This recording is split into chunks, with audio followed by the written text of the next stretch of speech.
Welcome to The Explainer. Today, we are diving deep into one of the most incredible organs in the body, the skin. We're going to cover its complex anatomy and that amazing process of wound healing. And, hey, if you're getting ready for your boards, you're in the right place. This is the high-yield review you need. So, here's the game plan. We'll start by thinking of the skin as this incredible fortress. Then, we'll take a tour through all its layers, break down the 4 key phases of healing, and wrap up by looking at how our skin holds up against the clock. Okay, let's get right into it. The biggest thing to grasp right from the start is to stop thinking of your skin as just, well, a covering. It is so much more than that. I want you to picture it as this dynamic, 3-layered fortress. It's got its own defenses, its own specialized workers, and even a rapid response repair crew that's on call 24/7. So, let's start by exploring the architecture of this fortress. We're going to break it down layer by layer, from the outer walls all the way down to the deepest foundations. Fundamentally, the skin is organized into 3 core layers. You've got the epidermis on top, the dermis in the middle, and the hypodermis at the bottom.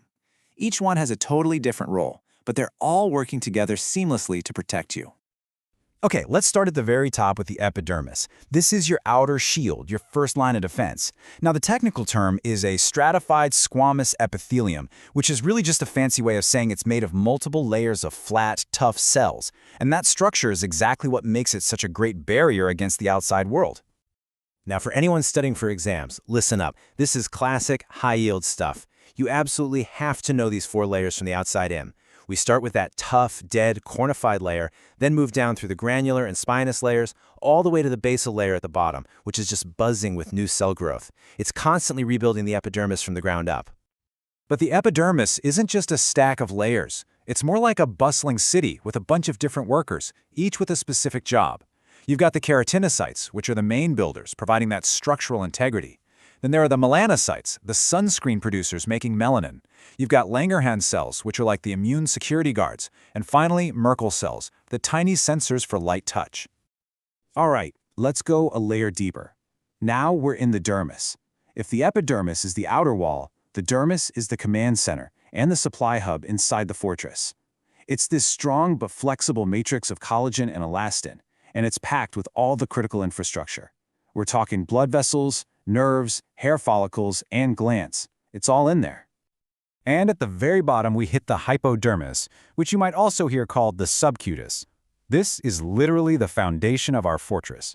It's mostly fat, or adipose tissue, and its job is to provide insulation, store energy, and act as a shock absorber for everything above it. Okay, so we've got the architecture down. We know how the fortress is built, but what happens when the wall gets breached? Well, that's when the body's emergency response team just springs into action. Think about it. Any wound, whether it's a tiny paper cut or something more serious, is basically a breach in that fortress wall. And the moment that happens, it triggers this incredible, perfectly orchestrated 4-phase response to control the damage and start rebuilding. And this is your roadmap for that entire healing cascade. It's a timeline that kicks off immediately with hemostasis and can go on for months, even a year with the final remodeling. Let's break down each phase. First up, phase 1, hemostasis. This is all about immediate damage control. The body's first priority is to stop the bleeding. Right away, blood vessels constrict and platelets rush to the scene to form a plug. The goal is simple: plug that hole, fast. Okay, once the bleeding's under control, we move into the inflammation phase. And for your exams, you have to know these 4 cardinal signs: rhubarb, which is redness; calor, warmth; tumor, swelling; and dolor, pain. This is essentially the cleanup crew, cells like neutrophils and macrophages rushing in to clear out bacteria and debris, getting the site ready for the builders. All right, cleanup's done.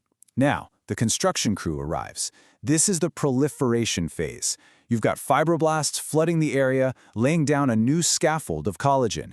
This is what creates that pink, bumpy granulation tissue you might see. At the same time, skin cells are migrating across to close the wound from the edges.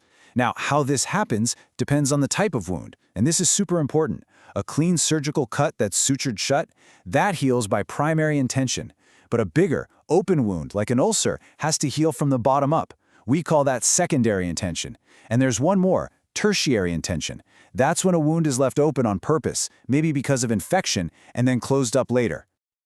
And last but not least, we've got the remodeling phase. Think of this as the finishing team coming in to do a major renovation. The collagen that was laid down quickly and kind of haphazardly gets reorganized and strengthened. This process is what gives a scar its final strength, and believe it or not, it can continue for a year or even longer. So we've seen how this fortress is built and how it masterfully repairs itself, but, even the strongest fortress isn't immune to the passage of time. So what happens to our skin as we get older? This chart really nails the high-yield comparisons you need to know. In aged skin, those reed ridges, the wavy bits that lock the epidermis and dermis together, they flatten out. That makes the skin more fragile. The collagen becomes more rigid, which, you guessed it, leads to wrinkles. And the fibroblasts, our little collagen factories, they start to slow down. All of this weakens the skin's barrier function, making it more prone to injury. And it's not just about structure. Function takes a hit too.